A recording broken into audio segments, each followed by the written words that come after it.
1번부터 보자. 문자의 짜임. 이것은 내가 읽은 책이다. 여기서 내가 읽으니 이것은 책이다 안에서 주어와 서술을 갖춘 채 체언을 수식하는 기능을 하므로 관형사절이라고 한다. 체언을 수식하는 기능. 체언은 명사, 대명사, 수사. 그러니까 무슨 얘기냐면 이마에 흐르는 이 땀을 수식하는 거야. 그 다음에 돌아온 이 사실을 꾸며주는 거야. 이런 애를 관형사절이라고 해. 근데 얘는 S 플러스 S 다시 플러스 V 다시 플러스 V. 이게 무슨 말이냐면 여기 안에 있잖아. 이렇게 포개진 거야. 얘가 원래는 독립된 문장이었는데 봐봐. 그는 사실을 안다. 우리는 학교로 돌아온다. 이런 두 문장이 합쳐진 거야. 이런 걸 겹문장이라고 그래요. 자, 그래서 관형사절은 주어와 서술어를 갖추고 있지만 독립된 문장에 아니라 다른 문장에 끼어 들어가서 체언을 수식하는 기능을 한다. 특히 관형사절은 니은, 리을 이런 것들이 관형사를 만들어주는 관형사형 어미라고 해. 이게 붙어가지고 된 거야. 예를 들어 여기서 내가 읽은 읽다가 읽은 이렇게 하면서 이게 관형사형 어미야. 그다음에 책 이런 모양이 돼야 이렇게 꾸며주는 거야. 자, 그 다음에 1번 봐봐. 우리가 학교로 돌아왔다. 그 사실을 안다. 이거 두 문장이었지, 그지? 우리가 학교에 돌아온 사실을 안다. 그러면 생략된 서술어 형태는 변했지만 생략된 문장 성분이 없는 문장을 필요로 하는 성분을 모두 갖추고 있다. 그래서 일에 쓰인 유형의 관형사절은 내용을 보충해 줄 필요가 있는 사실이라든지, 그러니까 사실이 뭐야? 소문이라든지 이런 체언 앞에서만 나타날 수 있다. 그러니까 내용을 보충해 줄 필요가 있는 이런 말들 앞에 나오는 게 1번이고 2번은 땀이 이마에 흐른다. 그는 땀을 닦았다. 관형사절인데 이때 관형사절 이마에 흐르는 이 땀을 수식하는 거지. 그러면 문장성분 땀이가 생략된 거야. 그러므로 문장성분 중에 하나를 갖추고 있지 않겠지. 문장이 좀 이따 다시 설명해 줄게. 그래서 이는 일에 쓰인 관형사절과는 달리 모든 체언 앞에서 나타날 수 있다. 그러니까 제한이 없단 말이야. 1번 같은 경우에는 이런 거가 나와야 된단 말이지. 근데 얘는 아무것도 관계가 없다. 나올 수 있다. 다만 ES인 유형의 관형사절을 만들 때 특정 문장 성분이 생략됐어요. 이것은 주어야. 원래 문장과 관형사절의 의미가 달라지거나 문법적으로 적절하지 않게 되는 경우도 있다고. 원래 생략되면서. 자, 그러면 여기 지금 이마에 흐르는 이 두 문장인데 여기서 땀이 이마에 흐른다. 원래는 땀이 이마에 흐른다인데 이 땀이가 생략된 거 주어가. 그래서 그가 주어고 전체 주어고 요 관형사절은 주어가 생략된 거고 이마에 흐르는 이 땀을 수식하는 관형사절이다. 그래서 여기 지금 문제가 뭐냐면 윗글을 바탕으로 할 때 요거 그대로 하면 되겠네. 기업부터 미음에 들어갈 말 내용으로 적절하지 않은 걸 찾아봅시다. 자, 잠깐만 11번부터 해야지. 여기 밑에 있네. 윗글 읽고 할 수 있는 내용을 적절하지 않은 거. 1번부터 보자. 관형사절은 문장에서 체언을 수식하는 기능을 한다. 그대로 나와 있지. 그게 관형사절이잖아. 그지? 2번. 문장이 필요로 하는 모든 성분을 갖춘 관형사절이 있다. 이게 바로 1번을 설명하고 있는 거야. 그 다음에 어떤 문장이 관형사절이 될 때 서술어 형태가 변화할 수 있다. 이게 2번이죠. 자, 그 다음에 관형사절 뒤에는 내용을 보충해 줄 필요가 있는 체언만 아니죠. 자, 이거는 1번을 설명한 건데 2번은 해당 사항이 없는 거야. 이거는 해당 사항이 없는 거야. 정답은 4번이 틀린 해석이다. 그 다음에 5번 관형사절을 수식하는 체언을 포함하는 문장 성분은 관형사절에서 생략할 수 있다. 금방 있던 땀이 같은 주어가 생략될 수 있다. 정답은 4번이 틀렸지. 그지? 12번 윗글 바탕으로 기업부터 미음에 들어갈 내용이야. 적절하지 않은 걸 찾아봅시다. 적절하잖아. 그대로 읽으면서 하면 돼. 1번 기억부터. 첫 번째 문장이 두 번째 문장에 관형사절로 들어가 있는 문장은 뭐라고 불러? 뭐라고 불러? 네. 자, 봐. 첫 번째 문장이 두 번째 문장에 관형사절로 들어가 있는 문장은 뭐고요? 그러면 여기서 봐봐. 기억이라는데 영희가 학급 회장이 된 철수를 불렀다. 첫 번째 문장이 두 번째 문장에 이렇게 얘 포개진 거야. 철수가 학급 회장이 되었다. 영희가 철수를 불렀다. 자, 영희는 학급 회장이 된 철수를 불렀다. 그렇게 돼야 되겠지, 그지? 학급 회장이 된 이렇게 바꾼다는 얘기야. 맞았고, 니은은 세 번째 문장에 관형사절로 들어가 있는 문장은 자, 세 번째 문장에 관형사절로 들어간 거. 첫 번째 문장이 세 번째 문장에 관형사절로. 그럼 이 첫 번째하고 세 번째하고 합치라는 얘기지, 그지? 철수가 학급 회장이 되었다. 영희가 학급 회장을 불렀다. 자, 그러면 여기 영희가 철수가 된 학급 회장을 불렀다. 철수가 학급 회장이 됐다. 뭐가? 니은이. 자, 니은 봐봐. 얘가 있잖아. 첫 번째 문장이 세 번째 문장의 관형사. 얘가 관형사 절이 돼야 되는 거야, 얘가. 그러면 철수가 학급 회장이 된 영희가 철수가 학급 회장이 된 회장을 불렀다. 미안해. 철수가 된 학급 회장을 불렀다. 이 두 순서를 바꿔야지. 그렇지. 얘를 꾸며주게 되는 거야. 얘를 꾸며주게 된다고. 이렇게 해서. 문장 순서가 바뀌는 거지. 첫 번째 문장이 세 번째 문장에 관형절이 되면, 관형사절이 되면 이런 식으로 바뀐다. 3번. 디귿. 이때 첫 번째 문장의 모인 학급회장 2가 생략된다. 여기 학급회장 2가 생략됐지. 자, 되다, 아니다. 앞에 주어랑 똑같은 문장 성분을 보라고 부르는 거야. 그러면 여기 되다 앞에 주어랑 똑같은 문장 성분은 학급회장이잖아. 맞지, 그지? 얘가 생략된 거지. 관형절은 얘야 얘 철수가 되냐? 그러니까 여기는 학급회장이 첫 번째 문장에 보호가 되겠지. 이것도 맞았고요. 리을 보세요. 학급회장이 생략되면서 관형절의 철수가 뭐처럼 쓰였어? 철수가 뭐처럼 쓰였다고? 주어처럼 쓰이게 돼. 아유, 안 틀렸지. 보어처럼 쓰이지, 그치? 금방 선생님이 뭐라 했어?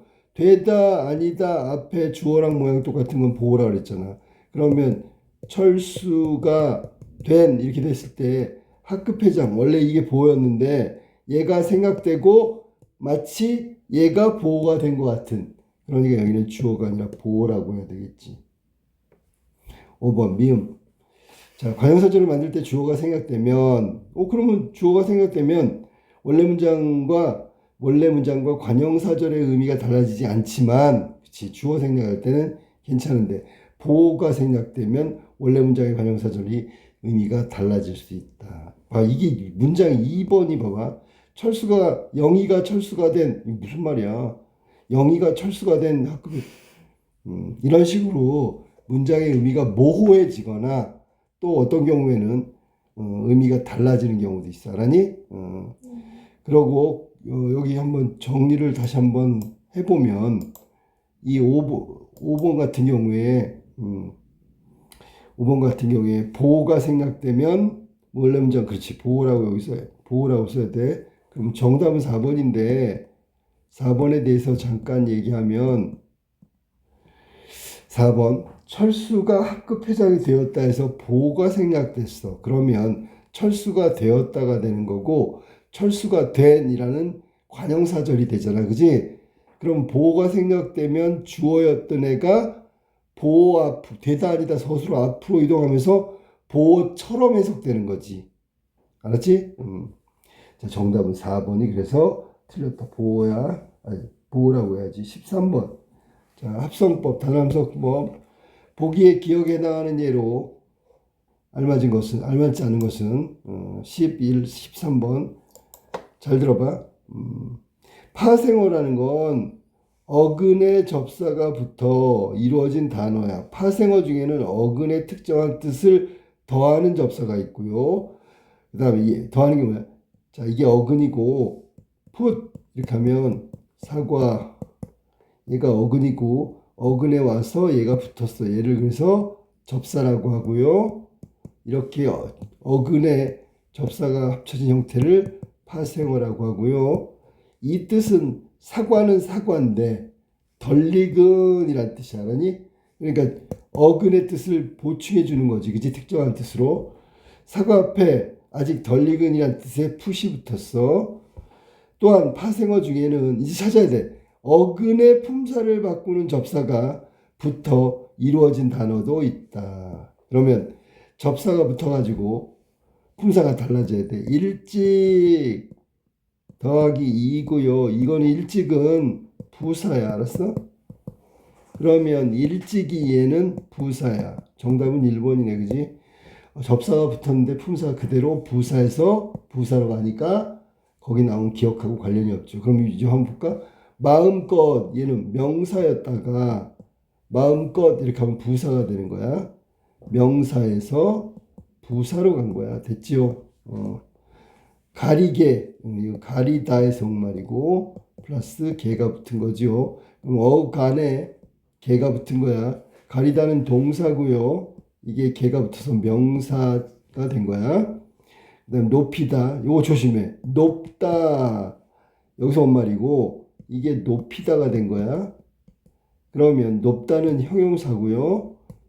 이거는 높게 만드는 사동 접사가 붙어서 동사가 된 거야. 사동사가 된 거지. 한마디로 얘기하면 슬기 이건 명사고요. 여기에 높다 접사가 붙어가지고 슬기롭다 형용사가 돼버렸네.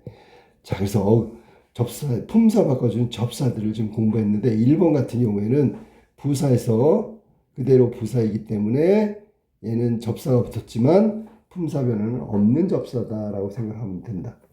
자, 그다음 14번. 보기에 A부터 C까지 들어갈 말로 바르게 짝져진 건 14번이야. 선생님, 바람이 일고에 일고로 발음되는데 책은 왜 일고가 되나요? 자, 그러면 이게 지금 14번 같은 경우에는 의문의 변동, 의문과 관련된 거지, 그지? 이거를 선생님이 설명하는 거 봐봐. 일고가 발음되는 현상은 자음군 단수나 그 다음에 된소리 대기 이런 순서대로 되기 때문에 일고가 맞는 거란다. 자, 자음군 단수라는 겹받침 중에서 대표음 하나만 발음되고요. 그다음에 된소리 대기는 예사소리가 일정한 조건에서 환경에서 쌍기역, 쌍디귿, 쌍비읍, 쌍시옷, 쌍지읒 된소리로 바뀌는 거야. 요게 선생님이 말한 일고에 관련된 의문의 변동이다. 자, 그 다음에 탐구가죠. 일고를 일고의 발음으로 보아 기역과 니은이 모두 일어났다. 기역이 먼저 일어난다고 가정할 때, 자, 기역이 뭐야? 자음단수나 첫째 음절의 종성의 두 자음 중 뒤에, 자, 일고의 뒤에 게 먼저 탈락하고 리을이 발음된 다음에 리을 때문에 쌍기역이 된다. 자, 그 다음에 종성 리을 뒤에 됐죠. 기억이 연결된다는 것은 니은이 반드시 일어나는 A라고요. 위에서 뭐라 했어? 환경이다, 조건이다, 뭐 이런 얘기지, 그지? 자, 반드시 일어나야 되니까, 자, 이게 1이 됐다가 이렇게 되는 거지요. 맞지? 반드시 일어나는 A 조건이다. 그러니까 된소리 대기가 뭐 때문에 일어났냐면 요거 때문에 일어났다는 얘기를 지금 하는 거야. 알았어? 자, 그 다음에 니은이 먼저 일어났다고 가정할 때, 그러면 된소리가 먼저 일어날 때 첫째 음절의 종성의 두 자음 중 뒤에 음절인 기역으로 인해서 둘째 음절 초성이 쌍기역으로 발음돼서 일어났다고 발음된다. 그 후에 기역이 일어나고 한다면 일고가 일고의 발음을 설명할 수 없지요. 왜 갑자기 이거는 가정이니까 잠깐만. 그럼 발음은 일고가 돼야 되는 거니까 읽고. 자, 얘 한번 해볼게. 뒤에 걸로 설명할게. 이거는 읽고가 됐다는 얘기지, 그지? 맞지? 이게 쌍기역이 발음되잖아. 그러면 기역이라는 다음에 읽고의 발음을 설명할 수 있다. 읽고의 발음은 읽고잖아. 이렇게 설명할 수 있다 그런 얘기. 자, 그러면 A부터 볼까? A. 반드시 일어나는 조건이다. 조건이 아니다. 기억이 연결된다는 것은 종성의 리을 뒤에 기억이 연결된다는 것은 니은이 된소리대기가 반드시 일어나는 조건이다 아니다. 조건이다 아니다. 잠깐 헷갈렸는데 이게 무슨 말이냐면 봐봐. 이렇게 되면 자 리을 뒤에 읽고 알았니? 읽고 발음이 난다면 읽고라고 읽을 수 없잖아. 맞지? 이렇게 되면 그냥 읽고라고 읽으면 된다고. 그래서 반드시라는 조건은 아니고 얘네들이 맞는 거야. 조건이 아니야. 그 다음에 B는 뭐냐면 음절의 초성이 쌍기역, 오케이. 그러면 얘도 아니고요. 그 다음에 설명할 수 있다. 이거는 거꾸로 일어나면 얘가 이렇게 소리 나는 거 요 두 번째 니은이 먼저 일어나는 걸로 하면 설명할 수 있죠. 왜냐면 마지막에 이렇게 돼버리니까. 이 쌍기역이 있잖아. 앞에 기억이 뒤로 간 거야. 알았어? 그렇게 해갖고 하면 읽고가 설명할 수 있다고. 근데 지금 이 내용이 먼저 일어나는 게 뭐냐, 뭐 나중에 일어나는 게 뭐냐 이런 걸 따지는데 각각 이런 조건이면 이런 소리가 나고 이런 조건이면 이런 소리가 난다는 얘기를 하는 거고 여기서는 니은이 먼저 일어난다고 가정하면 요 과정으로 해서 읽고가 소리 날 수 있다 그런 얘기야. 알았니? 그런데 기억을 먼저 하면 이렇게 되는 거야. 그러면 아까 위에서 말했던 읽고의 발음을 설명할 수가 없다 그런 얘기야. 알았어? 그러니까 이렇게 하면 조건이 아니고 그 다음에 이렇게 하면 설명할 수 있다라는 얘기를 하고 있는 거야. 정답은 그래서 4번이 정답이다. 좀 이상한 문제다 이건. 몰라도 돼 이거. 15번. 보기에 기억부터 되게 됐더라. 자 보세요. 자 15번 중세국어. 이거는 다른 거 하지 말고 바르게 분류한 거 뭐 이렇게 했는데 봐봐 선생님 봐봐. 주격조사에 대한 얘기야. 주격조사. 중세국어야 그것도 우리 잘 모르는. 자 자음 다음에는 이가 나타나고요. 모음 다음에는 이나 반모음 이가 나타나지 않았다. 모음 이나 반모음 이 다음에는 나타나지 않았다. 미안해. 이 다음에나 나타나지 않았다. 제로 주격.